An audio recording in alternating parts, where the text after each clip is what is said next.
I'm John Beaudin. This is part one of our conversation with Jim Masdea, the original drummer that was of the band that would become Boston. This is Rock History Music.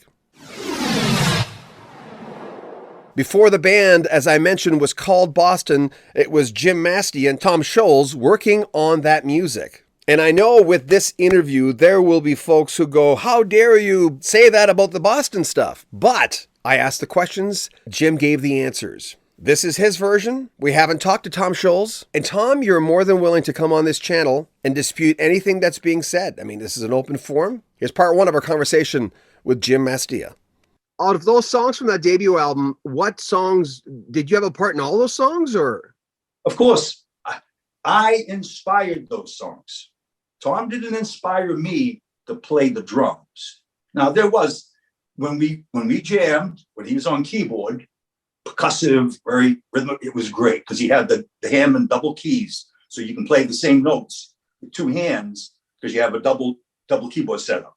So you can be playing both the same note, so you can get a really fast feel. So we would interact and jam. And like I said to you, when I first came to the audition, we did that a little bit during the audition. We jammed a little, and I played off Tom a little bit, and we made a connection. Then they asked me to join the band, and after the first rehearsal, Barry and Kevin, the other bass player, they left at the end of the rehearsal. We were doing cover songs. Then Tom and I stayed downstairs and continued to jam, and we were working on foreplay. Tom had foreplay already keyboard-wise kind of there, and so we started jamming on that.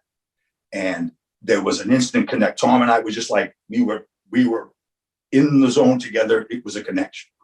And that was the beginning of all of the first album, some of the second, from that moment on, because I was inspiring him and he was free to play on top of my percussive foundation. So when you say, well, how much it has everything to do, it's the foundation. You know, if you take the foundation out from under your house, what do you have? You have a pile of. The foundation is a critical part of the song.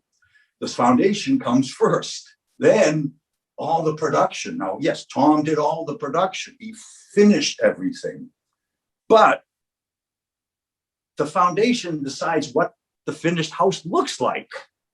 The foundation gives the house its uniqueness, not the other way around. So Tom chose to work with me. When we started playing in '69 with Barry and Kevin, the other bass player, we played for a couple of months, but Tom and I had made a connection.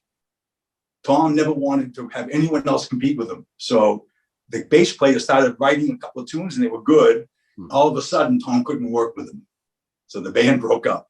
But Tom asked to come to my home in Jamaica Plain, where I grew up, bring his keyboard, his guitar rig, everything, and we could start writing the original material. Which we did. He came by the end of '69. Everything was set up in my basement. And for months, just Tom and I. It wasn't Fran Sheehan, wasn't Sid, it wasn't Barry Goodrow, it wasn't Brad Delp, it wasn't any other player that's ever been in the band. Gary Peel, nobody. It was Tom and I. Tom rode my percussive foundation, my feel. I would just start to play. I was born with a gift. I have an amazing feel. And it inspired him so that it allowed him to not have to try and stay in time. He could listen to me. I was holding the feel. I was creating the percussive foundation. He searched. He could then just kind of play and not have to worry that he was in time. And he would just search. And all of a sudden he came up with a kind of a change, part of a song. We'd remember that. Then next time we rehearsed, he might do that. Then we would find something that would go with that. So basically, all songs are three parts. There's a chorus, a verse, and a bridge. Then beginning, end, but it's mainly three distinct parts. So over 5 years, he riding my back. I'm inspiring him with just my natural ability, my feel, my intellectual property. And he's able to construct. Now he's the brains. He's able to do the melodic construction. He's able to now find the chord change when you stop this chord, then when you stopped it, which was coming from me, not from him. He was listening to me and following my feel So he would stop and stop it, but then we'd find the parts. What would you say to someone who would just say, well, yeah, but that's how all songs are written that way. And if we look at it from your point of view, then there's a lot of drummers with that percussive foundation. There's a lot of drummers who are getting ripped off. I mean, you can't be the only one who does that. I mean, obviously, no, but that would be, but wouldn't that would rewrite how people get credit. But then there's going to be people who say, hey, man, Tom did it. You were there. You're his drummer. You're going to get people who say that. What do you say to them? Publishing law was written in 1900 by Irving Berlin and the other composers of the day. In 1900, track drummers did not exist. We were not born yet. Only drum sections, just like at the symphony. You go to see the symphony, there's 7 guys playing drums. One guy's playing the bass drum, one guy's playing the snare, another guy's playing toms, another guy's playing the triangle, another guy's playing timpani, another guy's playing some other things. That was music. So back then, one person did write everything. The composer would sit at a piano and he would come up with the chords, the melody. Maybe he was the lyricist too, or he had a partner, but one person, he would write it all, then chart out every part. So all the horn parts, strings, whatever, he writes that all out. Then he writes the drum parts. So whatever the drummers were playing in that there, he wrote it. Then when he performed it with the band, he conducted it. So he injected the emotion. It wasn't just what was written on paper. He then put the feel, the percussive foundation, he controlled it with that little wand. Then they decided 50% chord change melody, 50% lyric is who writes the song. To this day, it's never changed. So again, it was right then because one guy generally did do it all.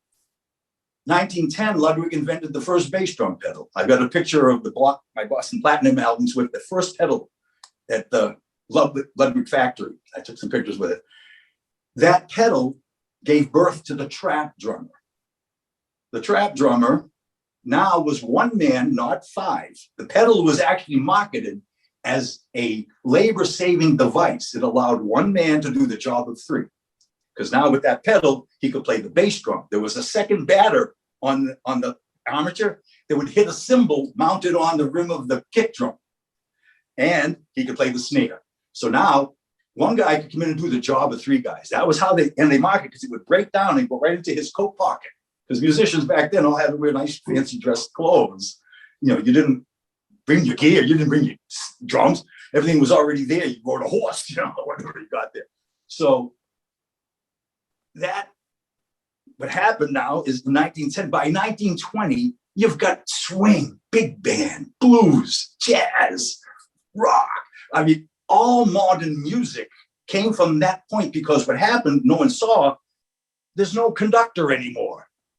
The drummer became the conductor, because now that trap drummer, he was in the pocket, he was there. So no one was going to look at the guy with a wand. They're all listening to the guy in the pocket. So they're following the drummer. The drummer becomes the heart and soul of modern music because of that simple fact. But no one ever acknowledged it. Publishing music, again, so my point is that half of what you hear when you're at a show or you're listening to the music in your home and your earbuds, half of what you're hearing isn't recognized or rewarded. Chord change, melody, and lyric are, but percussive foundation is the feel of it. It's what makes you love it. It's what makes it unique. Rock and roll is the same 3 chords in almost every rock song. How can those 3 chords somehow be special to make it? It has to be the percussive foundation under them that decides when they happen and how they happen to make them unique and different, because they're the same chords. We'll have more from Jim Masdea coming up in a few days. Make sure you comment on our videos, subscribe to our channel, and share our videos. If you want to make a donation to the channel, there's a link in the description. If you want to buy a t-shirt, there's a link down there as well. This is Rock History Music. Take care of yourself.